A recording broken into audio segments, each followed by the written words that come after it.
नमस्कार, बहुत बहुत स्वागत है आपका विंध्या टाइम्स में।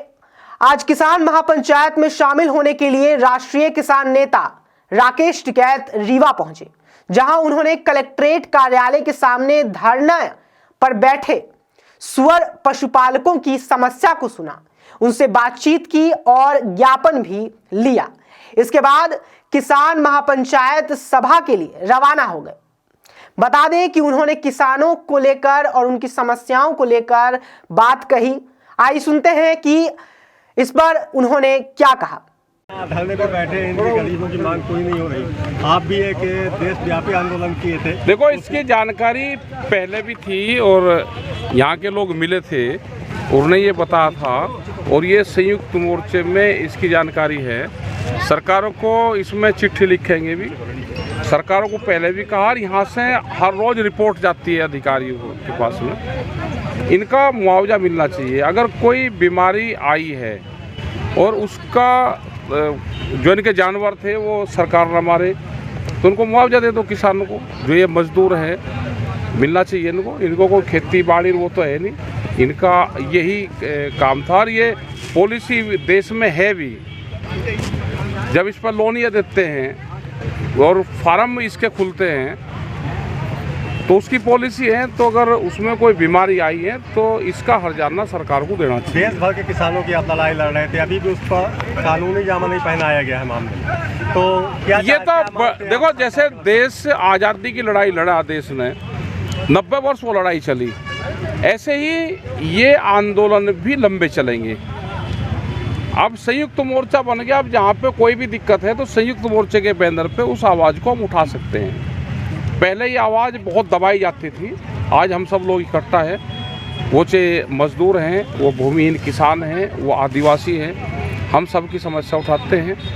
और ये भी एक फार्म है, वो चाहे फिश फार्म हो या ये फार्म हो, जानवरों का फार्म है, तो ये भी एक फार्म है और ये भी कृषि उसमें ही आता है। इनका नुकसान हुआ, सरकार को इसका देना चाहिए और हम इसकी जोर शोर से आवाज़ फिर उठाएंगे। आज महापंचायत का आयोजन किया जा रहा है, में क्या संदेश देंगे किसानों को? हमारा ये है कि MSP गारंटी कानून देश में बने। जो किसानों की ज़मीन जा रही है, अभी बहुत स्पीड से किसानों की ज़मीन नीलाम होगी। जैसे सरकारें कर्जा बढ़ाएगी, कर्जा बढ़ेगा, उसकी ज़मीन गिरवी रखी जाएगी, कर्जा पटेगा नहीं, फसलों के रेट है नहीं तो उसकी ज़मीन नीलाम होगी। ये प्रक्रिया पूरे देश में चल रही और इनका 2047 तक जब देश 100वां वर्ष मना रहा होगा, उस टाइम तक बड़े व्यापारी और सरकार और बैंक इनके पास में देश की 60 से 70% ज़मीन चली जाएगी अगर देश में आंदोलन नहीं होगा। आने वाला आंदोलन देश में ज़मीन बचाने का आंदोलन होगा। फसलों के रेट कम और ज़मीनों के रेट ज़्यादा। ये एक बहुत बड़ा साजिश रची जा रही कि लोग ज़मीन बेच कर अपना गुजारा करें, लोन ले ज़मीन बेचें। और बड़े बड़े जो बैंक हैं ये लैंड बैंक बन रहे हैं अब देश में। बड़ी बड़ी कंपनियां KCC जिन बैंकों से किसानों ने उठा रखा, पूरे के पूरे ज़िले के ज़िले ले रहे हैं और वो बैंक से रिकवर करने का अधिकार वे ले रहे हैं, प्राइवेट कंपनी को दे रहे। बहुत स्पीड से किसानों की ज़मीन नीलाम होगी, आत्महत्याओं की दर किसानों की बढ़ेगी। बैंक का पैसा सरकार के चहेतों के पास अभी चला गया और अभी भी और जाएगा। देश को और गरीब करना है। इसको रोकने के लिए क्या प्रयास? आंदोलन से अलग कुछ नहीं है। ये सरकारें लुटेरी हैं। जो सरकारें दिन के उजाले में बनी हुई सरकार को लूट सकती हो, वो देश के बैंक को और किसी को और कुछ चीज़ को छोड़ दोगे? आपकी मध्य प्रदेश सरकार बनी हुई सरकार इन्हें दिन में लूटी, कोई FIR दर्ज हुई कहीं? कुछ नहीं होना। ये पूरे देश की प्रॉपर्टी को लूटना चाहते हैं, पूरे देश के जो संसाधन है उसको छीनना चाहते हैं। एक क्लोज और इन्होंने डाला, इन्होंने कहा कि दान पात्र के ज़मीन ज़बरदस्ती लेंगे और दान पात्र में लिखवाएंगे। किसानों को 1 रुपया भी मुआवजा नहीं दे रहे। रीवा में भी सस्ते दामों में किसान के और जाएगी, फ्री भी जाएगी ज़मीन। आंदोलन नहीं होगा, ज़मीन फ्री जाएगी। देश को एक ही बचा सकता है आंदोलन। आज भी रेलवे में आंदोलन चल रहा है ऐसे आंदोलन ज़्यादा चलाने पड़ेंगे। उसमें मतलब अभी बलपूर्वक उनको हटाने का प्रयास भी किया जाएगा ऐसे। अब वो जमाने चले गए कि बल पूरा किसान हटेगा, बल तो ये पूरा कहीं कर ही नहीं सकते। ये देश के जमाने चले गए। रेलवे की यहाँ पर जमीन अधिग्रहण होगी, यहाँ पर लाठीचार्ज होगा, तो जोन से कंपनी, जोन से ट्रैक वहाँ पर होगा, तो पूरे प्रदेश में वहाँ पे उनके काम रोके जाएंगे। तो वो जमाने चले गए कि किसान पर लाठीचार्ज होगा।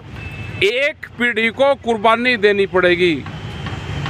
आने वाले 25 साल कुर्बानियों के हैं। शुरुआत हो चुकी है। शुरुआत हो चुकी। ये लाठीचार्ज करे, शुरुआत होगी। इसके बाद किसान नेता राकेश टिकैत गुड़ के लिए रवाना हो गए। वहां महापंचायत सभा के लिए वो रवाना हुए। किसान महापंचायत का आयोजन गुड़ में किया गया, जहां उन्हें मुख्य अतिथि के रूप में बुलाया गया था। बता दें कि यहां किसान नेता राकेश टिकैत मंच पर भगवा टोपी पहनकर उपस्थित हुए।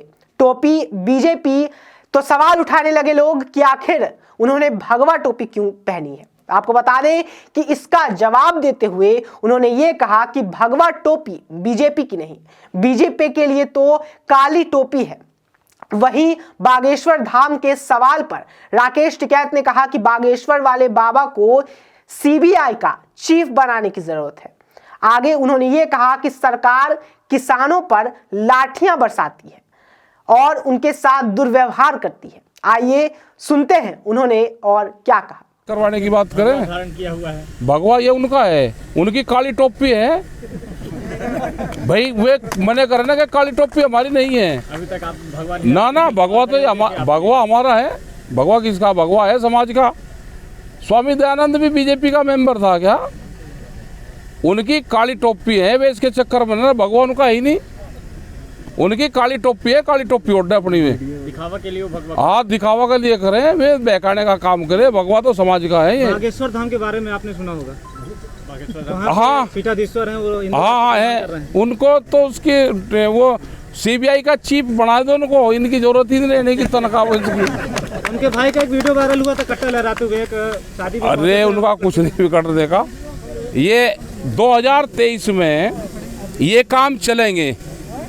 2023 जो है वो धार्मिक को रहेगा, उसमें लड़ाई झगड़े करो, धार्मिक को उसको बढ़ाओ। ये देश तो कृषि और ऋषियों का देश है।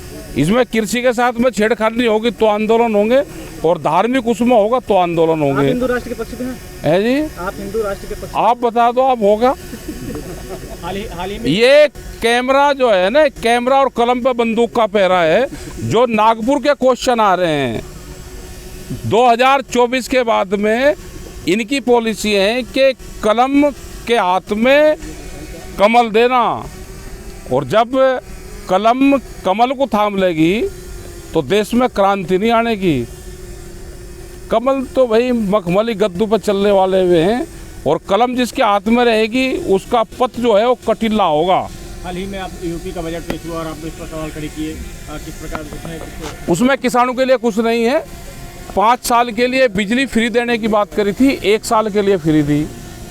जैसे अनाज को फ्री दे रहे हैं 1 साल के लिए, जैसे 15 लाख रुपया देने की सबको बात करी, और आज 5 किलो अनाज पर ले आई सरकार। ये देश के सब संसाधनों को बेच रही है। देश को गरीब करने की पॉलिसी है।